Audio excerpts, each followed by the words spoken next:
let's get started. Welcome everyone to the Graphs Community Talk number 2. Today we have a packed agenda and we're going to start off with community updates. So we're going to give you the latest of what's been happening around our space. We're going to hear from Ben today on the most recent RabbitHole campaign that we've had around curation. And also from Stefan from the Graph Academy, who has been working on updates around curation as well, since we've launched curation now about 6 weeks ago. He has also been working on updating his curation material on the Graph Academy, and he will show us everything that he's got around that. Talk about GIPs and governance, where we are with different discussions. That includes curation, includes also stuff around delegation enhancements. And speaking of delegations, we have Moonlit here today with us, who are going to show us quite something exciting around mobile delegation. And our feature segment for today is going to be stake decentralization. Going to spend probably some 30 minutes on that subject. It's been a topic that's been recently re-raised and been very actively discussed in the forum as well. And we will be using Slido today again to get the pulse from the community, from everyone here on the call, how you feel around stake decentralization. And we are actually going to start off our first poll right now. And the question that we want to post is, what is your position regarding the goal to improve stake decentralization at the graph? So what is your stance about stake decentralization is essentially what it boils down to. Are you highly supportive, meaning that it matters to you a lot and you are actively contributing to stake decentralization? Are you somewhat supportive in a way where you're like, yeah, I like the idea, but quite honestly, I don't really actively contribute to that? Are you indifferent to this topic altogether? Does it not matter to you right now? Are you a contrarian, where you say, you know what, I actually promote and feel that there are benefits with centralized network stake? Or are you at this point in time not sure what stake decentralization refers to? Let us know. Go into Slido. You see the details there. 788841 is our meeting code. We want to hear all about it. All right, but we're going to start off today with community updates. And we're actually going to start with our first bullet point here. And Jeremy is going to bring us closer to that subject. There's been a lot of activity around the cryptocurrency US regulations, the infrastructure bill that was in the Senate and the cryptocurrency amendment that was included in there. Jeremy, why don't you tell us what that was all about and what has happened? Great. Yeah, happy to. Thanks, Oliver. So my name is Jeremy. I'm the general counsel of Edge and Node, and I'm pretty active in the community trying to think about the regulatory landscape, decentralization, and how all of that interacts with the graph. So it's been a very eventful few weeks on the US policy front. I'll give like a very quick overview for those who haven't been paying a lot of attention. So there's been a very long debate in the US about funding infrastructure, like bridges and roads and things like that. And many presidents have tried to bring legislation to fund infrastructure. And finally, that legislation was introduced a few weeks ago, but hidden in that legislation was some language that specifically applied to crypto and essentially would have designated a lot of different types of users and participants in crypto networks as quote unquote brokers. And those brokers would be required to provide information about their counterparties to the IRS. The language that was included in this bill was very broad and very nonsensical. Like, for example, it included software developers who may not have customers or know who their customers are. And also, arguably included people like miners or validators. Again, these people may technically have counterparties, but they're not in a position to know who their counterparties are. In any case, as soon as this language was detected by the crypto industry, the whole industry mobilized in a really impressive way.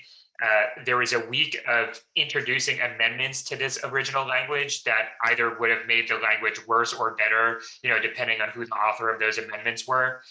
Ultimately, none of those amendments were adopted into the final version of the bill that got passed in the Senate. So it was somewhat of a lost battle, but it's going to be a much longer campaign. And there's a lot of reasons to be optimistic about how this longer campaign is going to go. So first of all, there's still a lot of opportunity to fight this provision. The bill already passed the House, already passed the Senate, but it still needs to pass the House. So that process is going to start later in September, sort of like the second or third week in September. But already policymakers in the House are signaling their disapproval of that language. So, one thing that we would really like to see from this community is becoming active in that effort once it's introduced in the House. So, for those in the US, that means calling your policymakers and, telling them, basically reading off a script that signals your disapproval for this language. And if you're not in the US, just raising visibility in your channels about how important this potential language is and how it could affect crypto.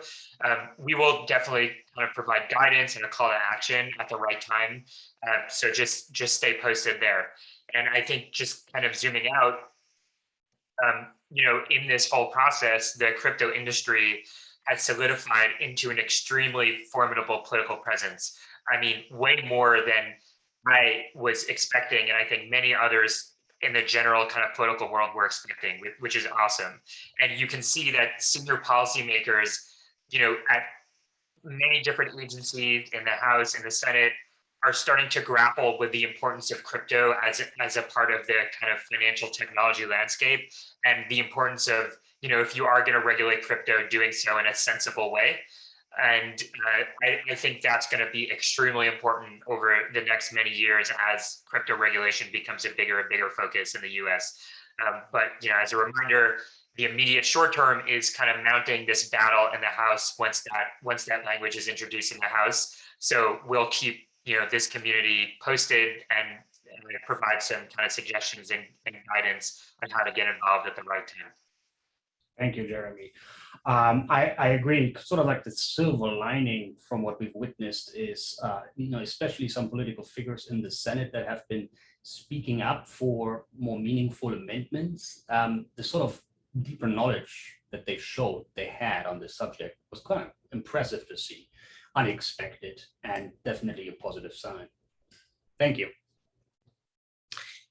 We have announced recently a $2.5 million bug bounty program, and Pedro is going to walk us through what that is about and how it is positioned in the crypto industry with regards to how big other programs maybe are.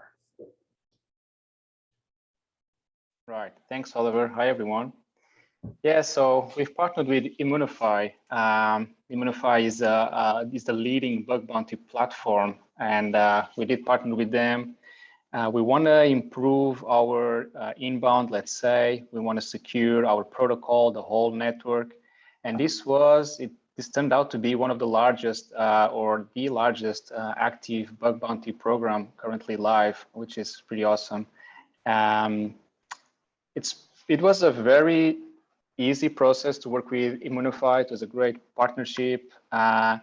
We are securing, so we have white hackers now working with us and Immunify as well, making sure we have the right people looking at the code, looking at the smart contracts, not just the Solidity code, like not only the smart contracts itself, but as you know, we have a lot of software in our indexer stack. So we have now people working at the software, playing around, finding bugs, and if they do find it, yeah, they will let us know. They will also let Immunify know, and we'll jointly work on fixing those before other types of hackers get their hands on it and exploit the contracts and, yeah, possibly lead up to user fund loss and those sort of news we've been seeing lately, actually. So yeah, the graph, we don't want to be on that.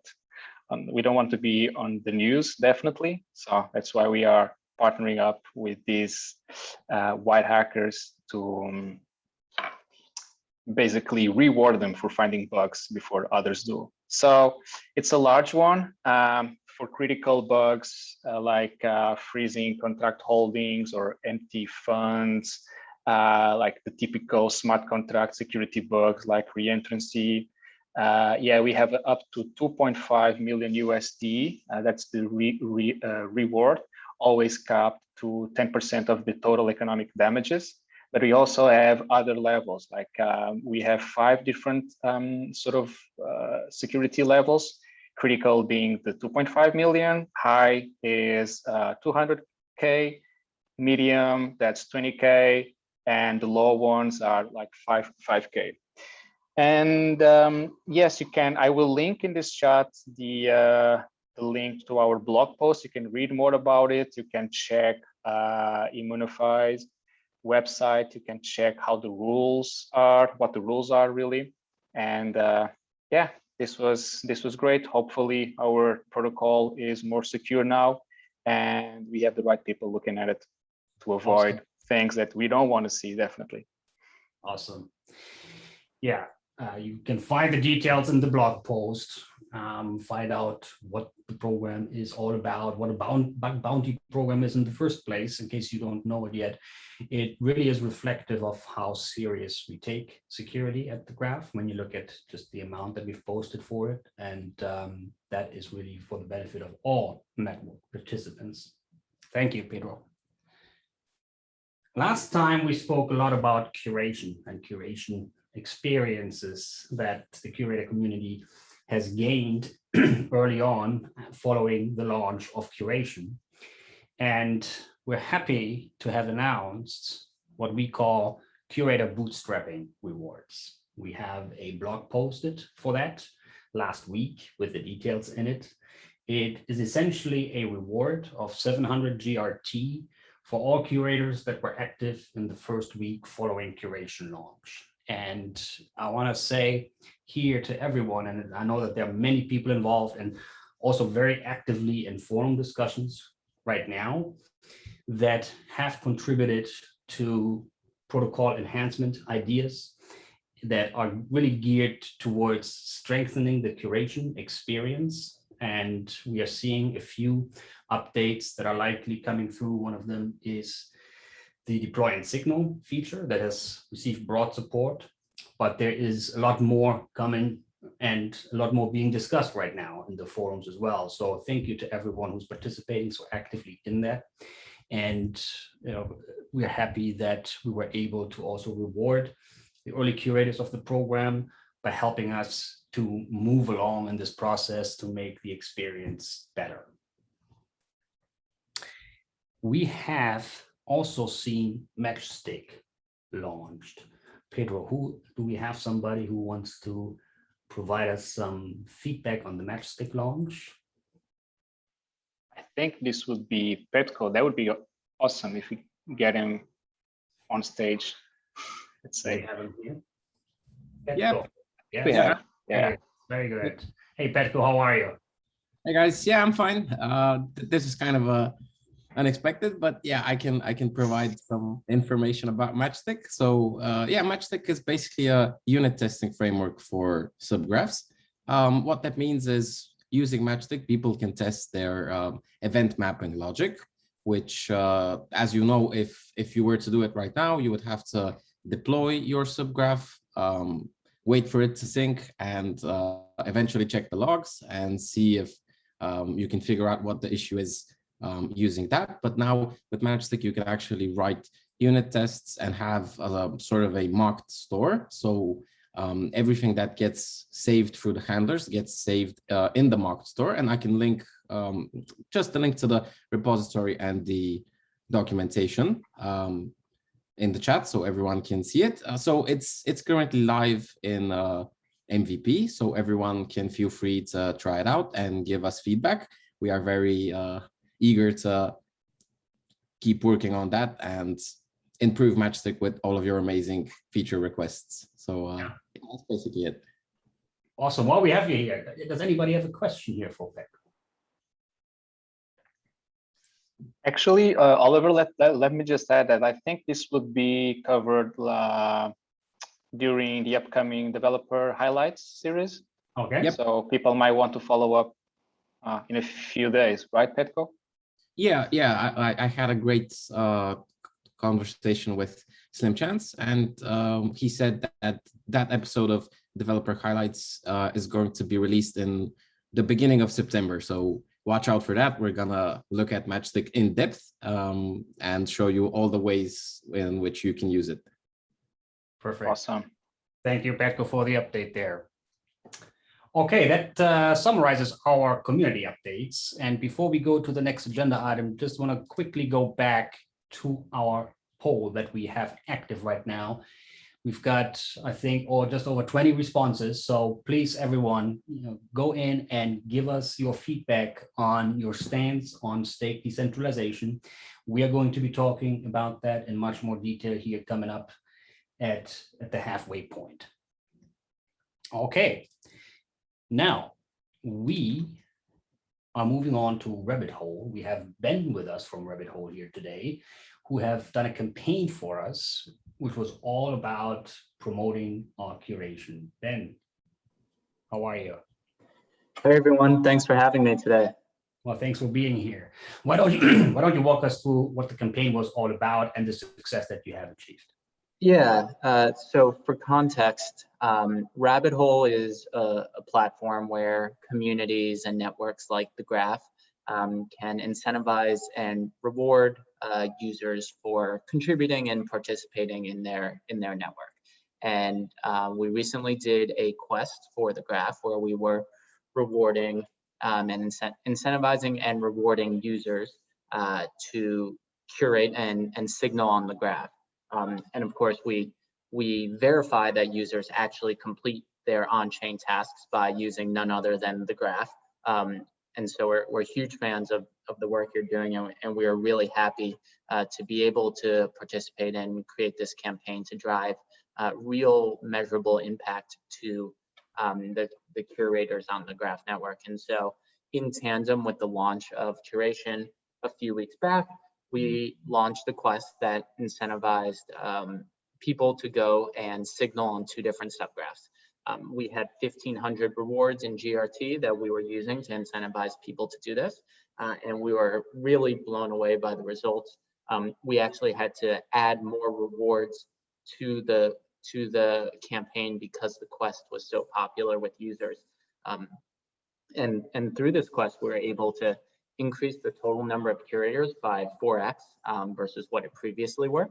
92% of the people that claimed a reward through RabbitHole were new curators to the Graph, and this ultimately drove a 125% increase in new total subgraph signals.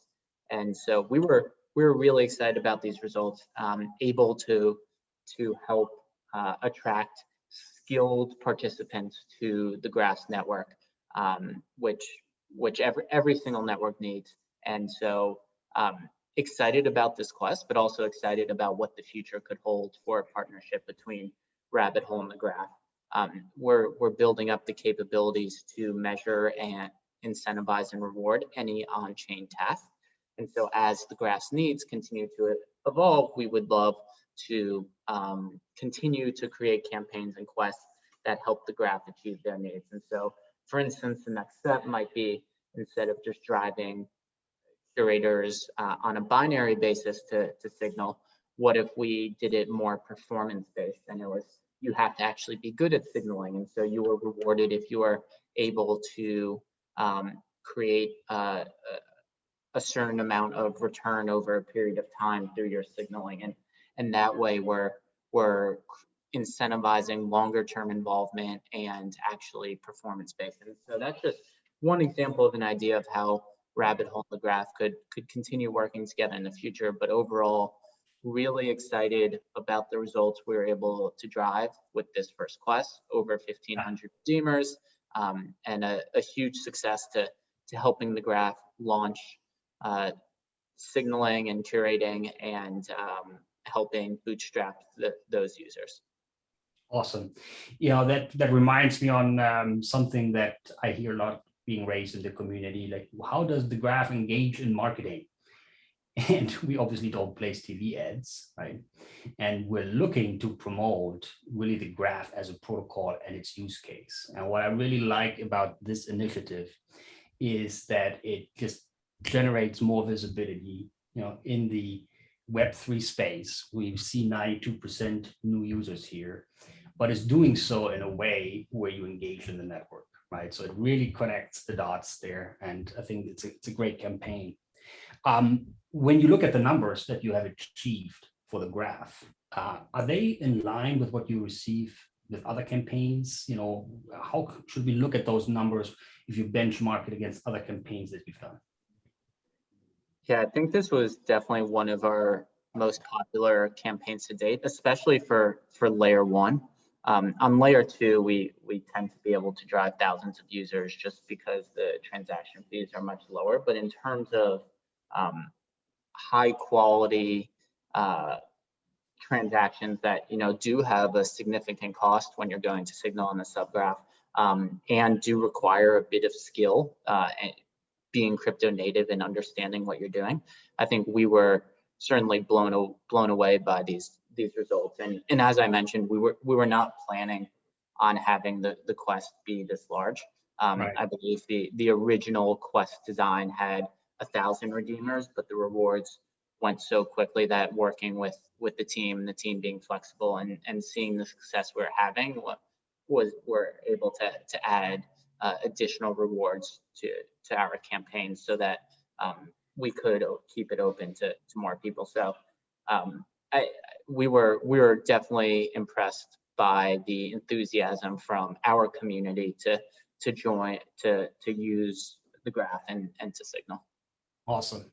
Thank you, Ben, for joining us here, for letting us know about this campaign and also your future plans that you have with the graph. And I'm sure we'll hear more about all RabbitHole from you. Yeah, thank you so much for having me. Okay, let's move on, and we stay with the topic of curation. We all know the Graph Academy, and Stefan is going to show us today what he has got in terms of contents that covers curation and all the new stuff that he's done. So I'm going to stop sharing here and hand over control to Stefan. Stefan, welcome, and take it away. Thank you very much, Oliver. So I'm just going to share my screen right now with you.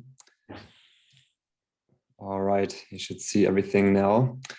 Curation has been one of the big topics in the last few weeks, so it's only natural that we from the Graph Academy have created content for curators to help them in getting started with curation, but also especially in the area of curation to help them in avoiding costly mistakes, because when you compare curation with, for example, delegating, you should definitely know what you're doing. And if you are making mistakes, these mistakes are usually very cost intensive. So this is why we have created this curator knowledge hub to get curators onboarded with curation, with the theory behind curation. And we literally start from zero with questions such as what is a curator, what is curation in general, and we also address, for example, the risks of being a curator. And you can find this curator knowledge hub simply by navigating to thegraph.academy/curators or simply the Graph Academy and hovering over the resources page and navigating to the curator hub. And we can, for example, start with what is a curator. Here's an article describing everything you need to know as a curator in the network. We describe what curation is and the specific requirements you need as a curator in the graph network, from the technical skills to the time investment, the required funds, and the risk level.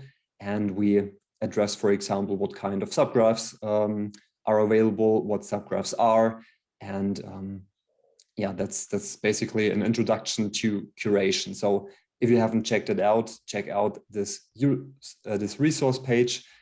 It's especially great if you haven't been active in curation, if you want to get started with curation but don't know what it is, and if you feel somewhat of a restraint of becoming a curator because you are afraid of the risks. For example, we can also have a look at the risks page, which details the risks curators need to be aware of when they start curating. And I think this is a really important topic, to be really aware of what you are getting involved with, and to be aware that curation has some risks involved, and there are certain risks which you should be really aware of.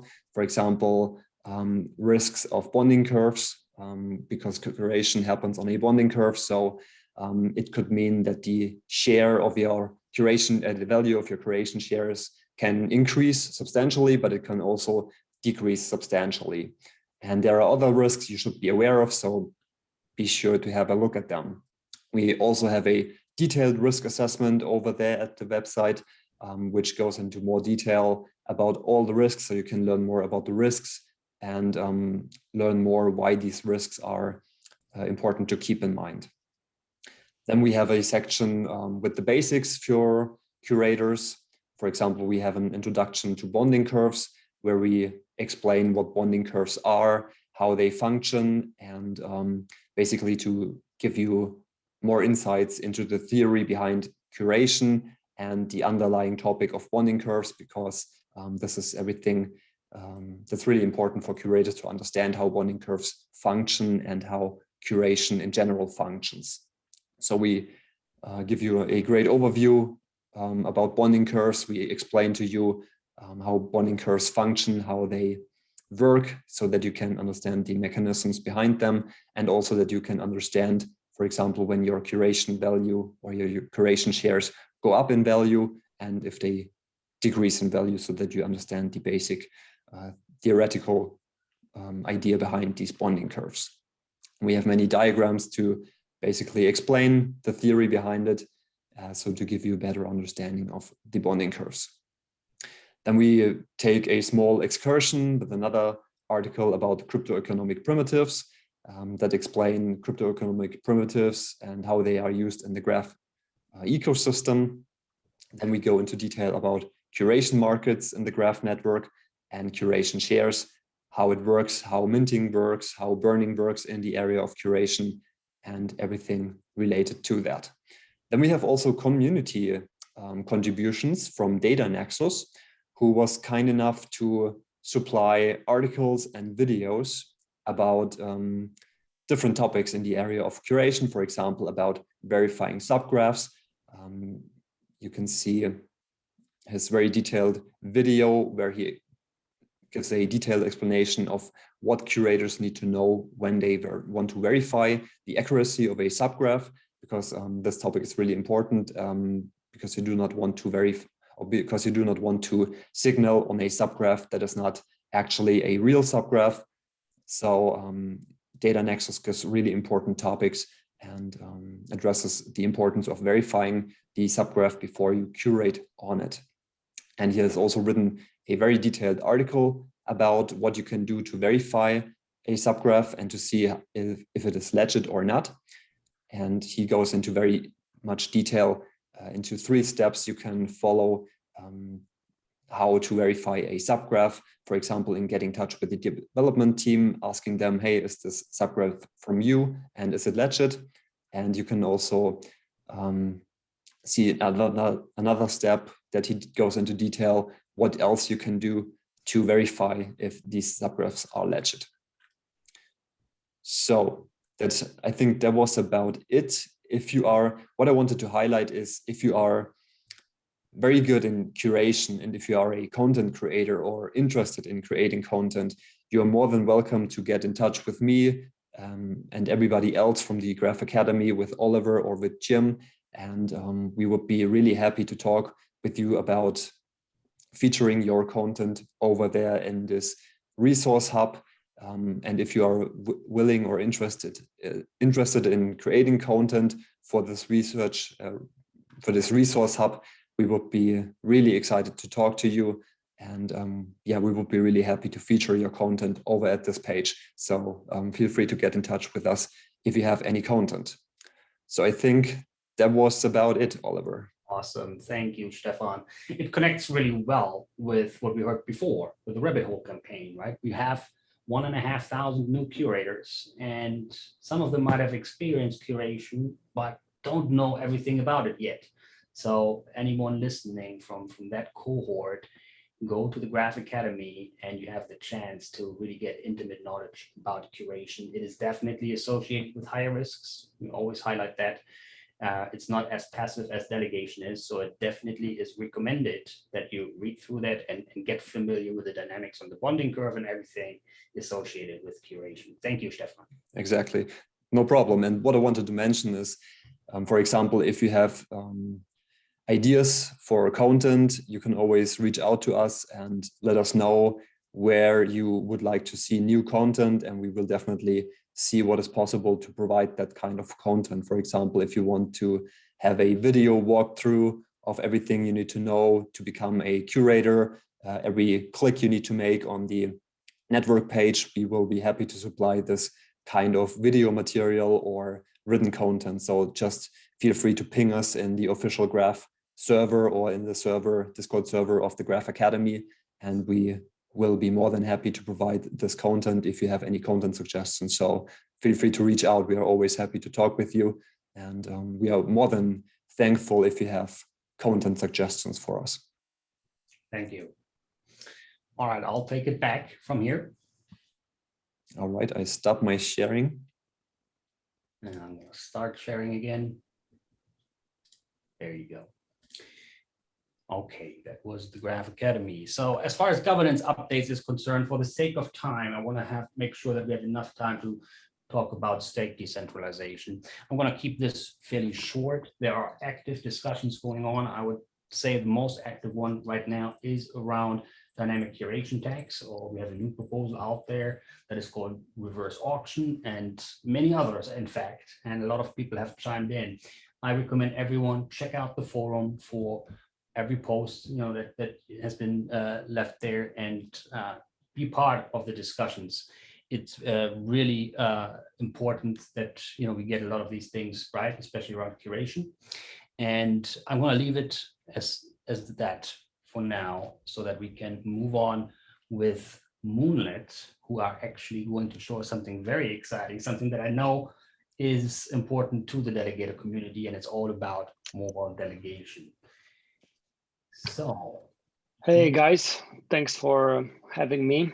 Really excited to demo today Moonlit together with my colleague George. I'm going to have just a quick intro because I think it would be good to allow George to show you practically what we built in the last couple of months. So we are Moonlit, a non-custodial wallet operator, as well as a node operator. We're activating in the blockchain ecosystem for quite a while. We are going to show you the delegation flows on Moonlit, and also a feature which will allow the indexes to collect delegations. Just to have a rough idea about current status of Moonlit, we have around 55,000 installs, over 40,000 active users, 20,000 delegations to all our active nodes, and close to 30 right now. The market actually increased, and I believe we are above 30 million USD as assets delegated to all our nodes. And hopefully what we build now will help the Graph network to pass the knowledge to our current user base, as well as for Moonlit to increase the visibility of our product. So I'm going to pass the mic to George. He's going to show you some amazing things here that we did. And if you have questions, feel free to raise them even during the demo. Okay, thanks. Hi everyone. Can you see the screen? Yes, perfectly fine. Okay, I will show you now the first the HD wallet delegation. The first step would be to see some statistics that user could see above, and the stake now available tokens. the page to stake now. User will be can stake to Moonlight node or choose other nodes to see the entire list of nodes here.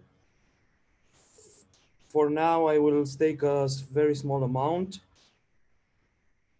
To do that, in case the user has wants to stake a very small amount, we will display him a note that the fees might be higher than the actual stake. We will let him sign the transactions, but we will tell uh, tell them that he might exceed the fees with the staking.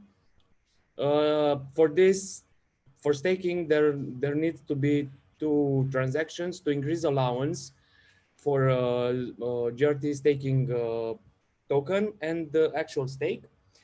User has to enter the PIN of his wallet, and both transactions are sent to blockchain and signed and sent. Just a second. To stake, to send the stake as well. User can continue, and he will see the staking.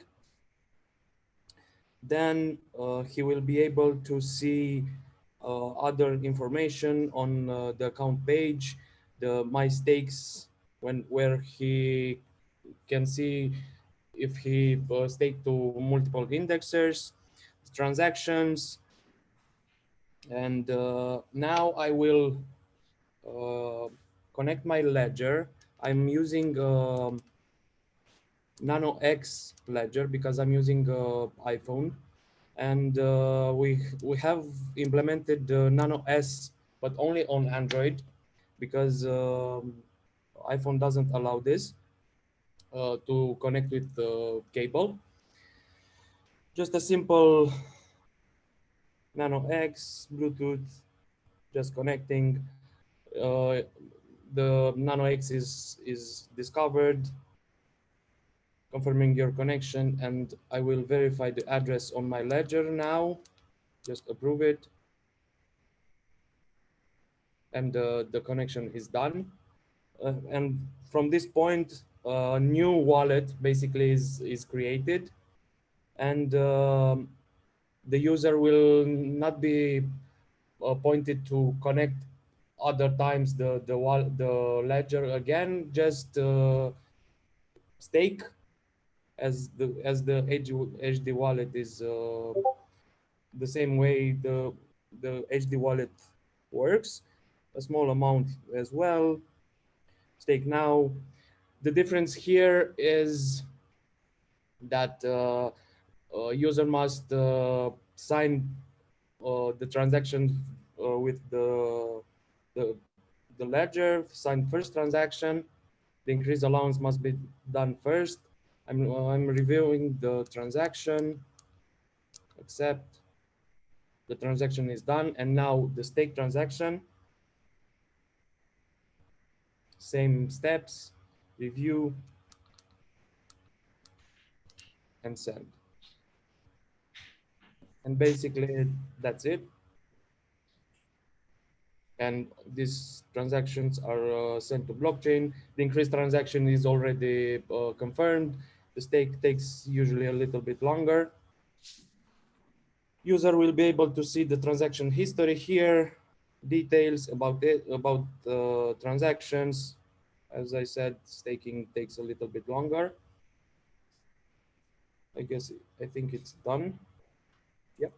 So user has staked 1 GRT, and as well as on HD wallet, he can see the all his stakes.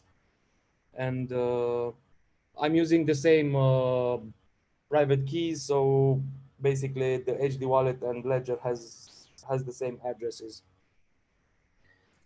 And some other information about rewards, about next cycle when the next network cycle will start, and pretty much that's it. That's awesome. So how far along Very are cool. you with this feature in terms of being able to roll that out? Basically, we are beta testing it. All features are implemented. We just we had some problems with displaying the APR. We had a little bit of journey there because we wanted to display the APR for each indexer in order for users to see which indexer to choose. Yeah, which indexer performs Exactly. better than others. So basically, the target was to launch it this week, but it depends on many things. But what you were able to see was a production demo. So this is a production environment. We are almost there. There are a few things that we need to clarify. But yeah, we have to see. George, are we able to show also the dynamic links? Yes, of course. Could you please show us the last part of the demo? Exactly. So this is very important because we want to show that this mullet should be perceived by the indexers as a tool in order to be able to collect delegations. So basically, we built some URLs. In this case, we use some code sandbox to display all of them. Basically, a user can tap a button on a website, opens the, for example, GRT stake. The app opens, enter the PIN, and it goes straight to stake now. Or in other type of deep link directly to Moonlet validator. User will actually to indexer page. Indexer page. Right. User will be able to stake or unstake depending on what he wants to do and see basically the summary is what user has done for this indexer. In this case, he staked for 9 GRTs and received 0.1.2 GRT as rewards. So basically, user can see the details for each indexer in particular. Awesome. We're looking forward to hear all about it once you officially release it. Is there going to be an announcement that you plan on making? Yeah, sure. We're preparing a landing page for users to visually understand how they can delegate to indexers, as well as to they can undelegate. And once we have that landing page and a couple of other technical challenges solved, we will push it. And there is one more thing here. With the campaign. We are going to ask you support for that, actually. Yes. There is one more thing here.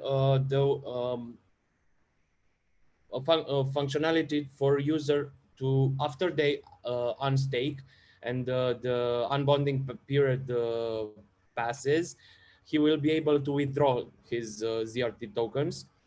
And we basically here we display some data when he will be able to do it. But in this case, we have only active withdrawal. Basically, here is just a simple sign transaction.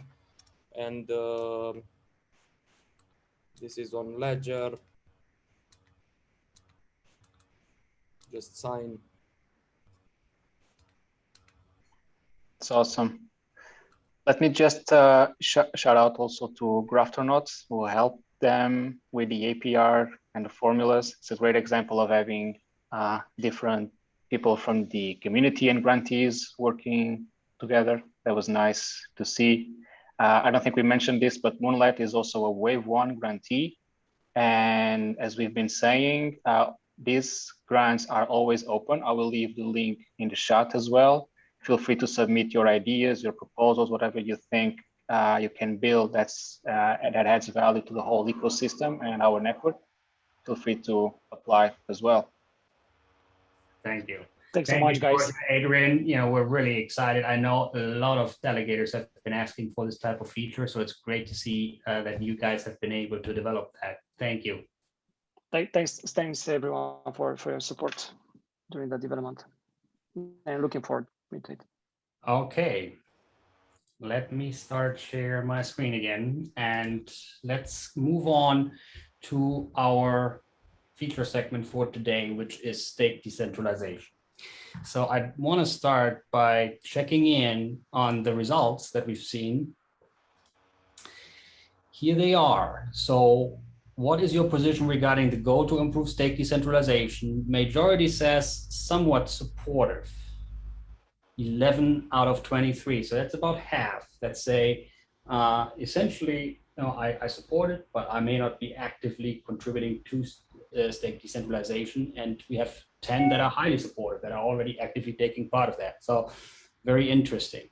As we're going to start with that subject, we are going to ask you the next poll question. And that is, we want to understand how you, when you delegate, and it's a nice segue from what we've just seen, mobile delegation coming into play here now too, select all the criteria that play a role in your delegation decision-making process in order from high to low.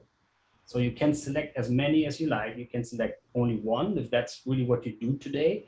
If you say, I only look at high indexer stake, and that's the criteria that I use, or I only use the referral I received by others, you can select one, or you can select multiple if you take more things into consideration. Select them in the order that is most important to you, from high to low. So we're going to check back into that poll here later on. So let me introduce that subject of stake decentralization to everyone here. And I want to start really with sort of the awareness around that. A couple of weeks ago, GRTIQ had Chris Remus on his podcast.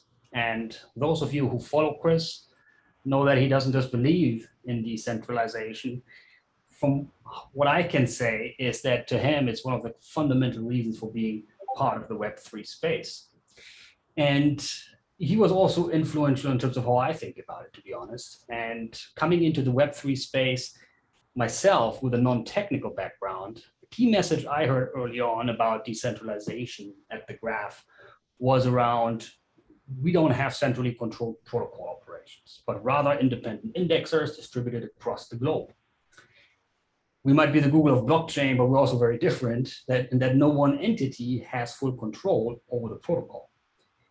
What I learned once I started engaging more deeply with the Graph was that decentralization is not just exclusive to the technology or infrastructure, but is rather an overarching theme, a philosophy that touches so many different aspects of everything that we do. It extends to voting, where every network participant should feel that their vote counts. It extends to the protocol code that is available to everyone as open source, to governance discussions where everyone's voice should matter, and also to the ecosystem and community to be open, accessible, and inviting to all people regardless of their background. And it also extends to how our GRT stake in the network is distributed across our indexer base. That includes essentially the self-stake by indexers plus the delegations they have. The idea of decentralization here in this specific area can be interpreted as aiming for roughly evenly distributed stakes across our 150 plus indexers that we currently have. If you were to take the opposite, where just one indexer has 100% of the stake, well, then we would be back to where Google is today, right? Controlling everything, being the central and single point of failure, and having full concentration of power and control. That's the opposite of where we want to go. So Chris highlighted in his GRTIQ podcast, which is really insightful, I highly recommend, this as an area of concern. I looked into that and looked at just the network distribution. What I found was that out of 150 some indexers, we currently have 5 indexers, so less than 5%, who have more than 50% of the network stake. In other words, the other 145 have less than 50%. And my immediate takeaway from that is that that is not a roughly even distribution right now. It looks a little bit more centralized.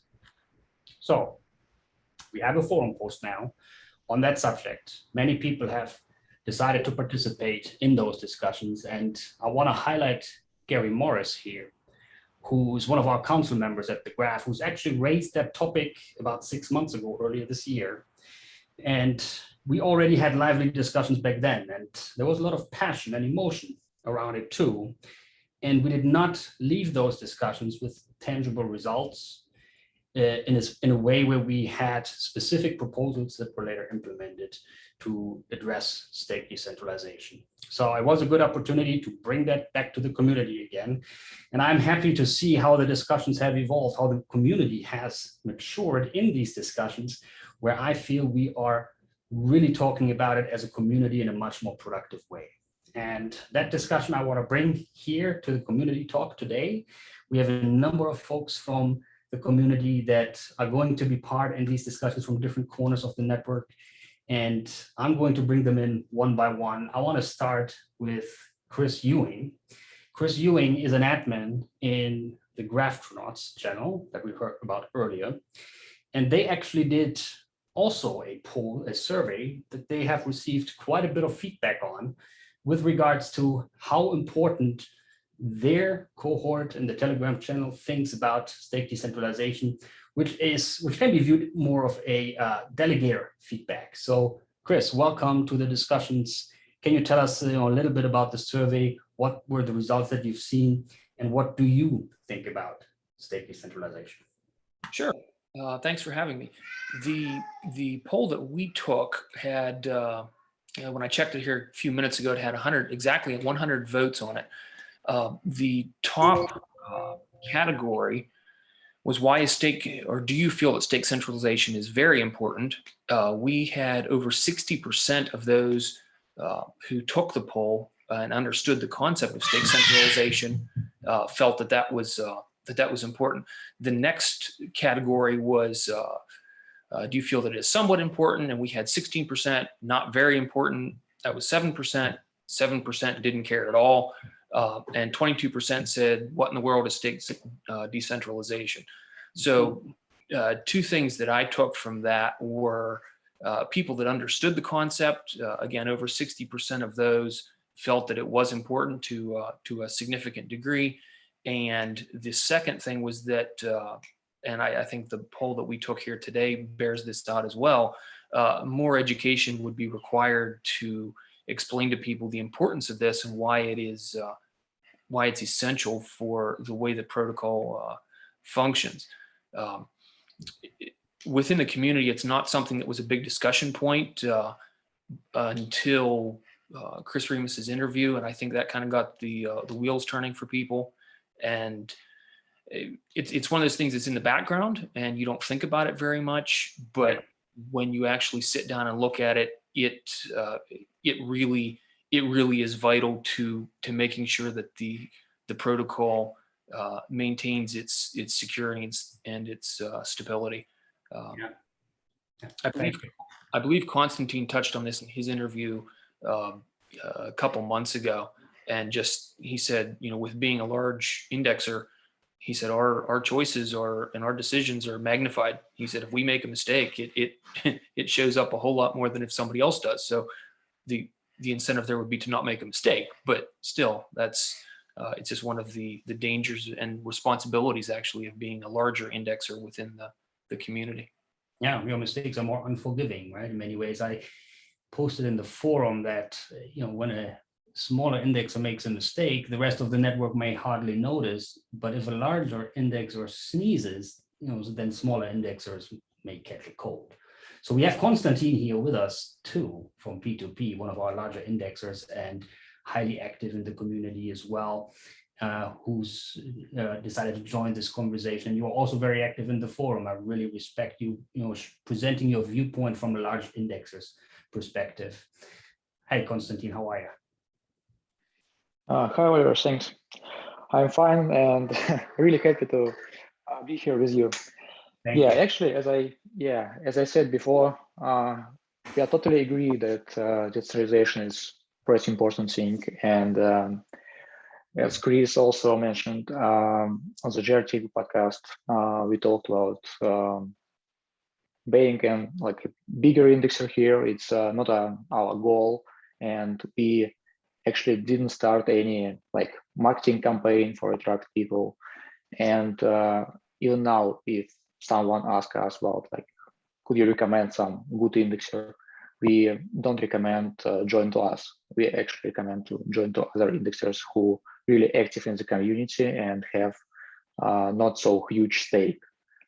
And I totally agree that we need to incentivize people, especially new people, to join to the graph and start working with not like top 5 indexers or top 10 indexers, but with other guys who really active and working hard, but maybe a little bit like joined to the indexer community a little bit later than us, than Figment or maybe Protofire and P2P, but still working pretty good with like good, really good customer experience with really good customer support. For example, as you can know, as you can see on the forum or maybe in the Discord, Wave 5, like Jim Kuzin, really good guy and really supportive person. Stake Squid, also really active guys. I can actually speak a lot about really good indexers, and all of them like pretty small. And it means like for now, unfortunately, activity and knowledge about the object, about the graph, it is not a like step number 1 for new delegators to choosing an indexer. Right. And I understand like some kind of reason for that, because of course all of us understand that money is also important, and like API it's one of the first choice, but all of these guys also have really high API, maybe not higher, but one of the highest, like top 10 or maybe top 15. And if we compare not only like a short-term goals, like higher API in the network, but also some kind of, I don't know, like best choice indexer for now, it will be something like good enough API, pretty active in the community, and now about everything that happened right now, really deep involved in the all like discussions and understand all new features in the protocol.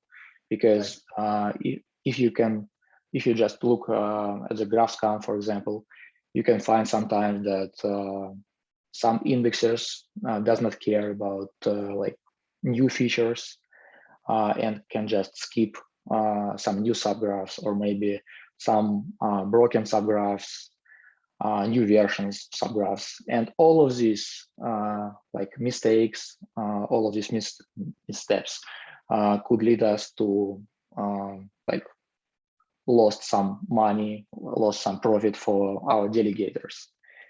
You have been actively influencing the opinions of the audience here today. We see indexer activity in the graph community becoming a more prominent criteria in the decision-making process. So you're doing a great job.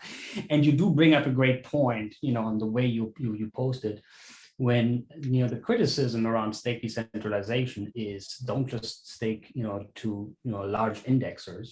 The same can be said with the sort of stake decentralization approach to say, just simply go to small indexers. You don't want to do either one of those.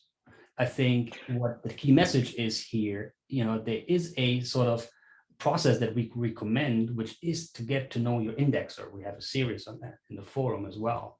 And check on the indexer in terms of how they engage within the community. We want to promote the ones that are actively engaged and help the community. And then, if you find to have a short list of indexers, 10 or 20, that you think, they are all good ones after you verified that, I think at that point, is where stake decentralization fits in. It's just an additional criteria after that. I really appreciate your point, being active in the community is something extremely important. I think that's what you continue making, and I find it 100% valid. We also have Josh here. Josh Kaufman. And if we sort of switch gears a little bit towards how can we make changes, in the graph protocol, user interfaces, etc., to promote the future stake to become more decentralized, you have really some unique views around sort of principal design models. And it goes down to the question of, should it be punitive versus incentivizing? Welcome, Josh. Maybe you can share some thoughts that you have on that subject as well. Sure thing. Thanks, Oliver. So I'm always a big believer in, you got a stick or a carrot. How are you going to get people to act in the way that you want them to behave?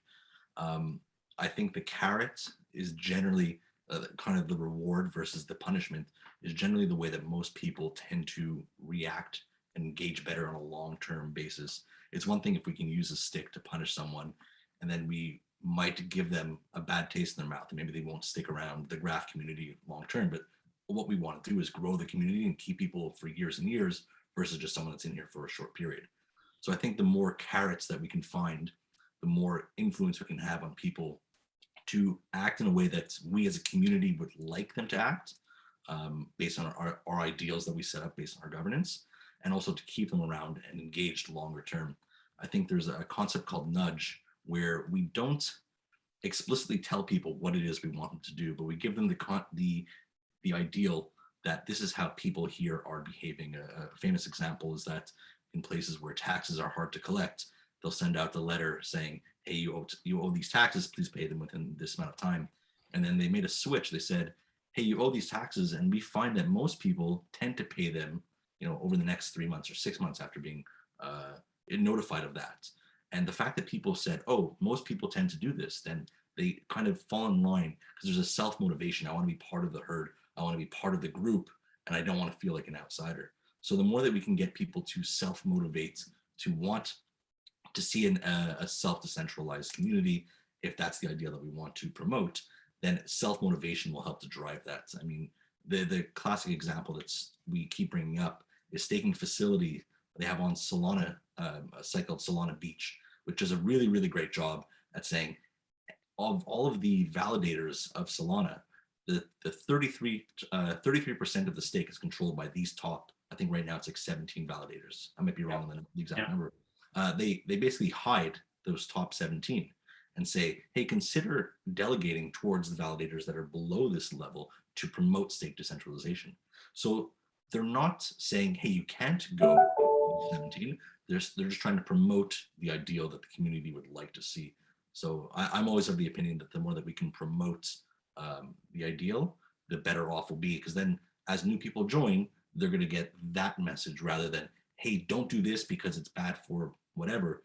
Hey, let's do this because it's good. That's more the messaging I think we should try to focus on. And I think it's a great message. Incentivization typically works better than punishments. So those are great thoughts and really what should govern how we should approach this subject. So we have forum post. It's about improving stake decentralization. For those of you who have not seen it yet, I highly recommend joining those discussions. There are specific ideas that are being actively discussed in the community. And we want to hear from you how you think about those ideas. And also, if you have any other ideas that you'd like to bring to the table that will address stake decentralization. So we have our last poll here before we leave. We're going to give it 30 seconds to get the polls. So after you've heard everything, I want to thank Konstantin, Chris, Josh for being part of these discussions. What do you think about stake decentralization in terms of how this discussions has influenced your future delegation decision-making process? So I'm going to give it just about 10 seconds to let everyone respond to that on Slido so we can get a quick pulse from the community here. Let's take a look at the results. Positively 10 times, unchanged twice, not contrarian. That's good. So I'm happy that it has contributed to a sort of positive view on stake decentralization. And I look forward to continue the discussions, on that subject. It is highly important. It's one of the areas that I feel that with now having 3 billion stake in the network, out of 10 billion GRT that we have in total supply, this is a moment in time where we can have the discussions around what about the next 3 billion that we will see coming in as stake in the network. How can we contribute to be that more meaningfully decentralized? That's the sort of spirit with which we want to approach that. And I look forward to everyone's contributions on that subject. That's it for today. Thank you, everyone. We went a little bit over, but we had great discussions. I look forward to seeing you again next month. Thanks all for joining. Thanks, everyone. Bye. Bye, guys. Thank you.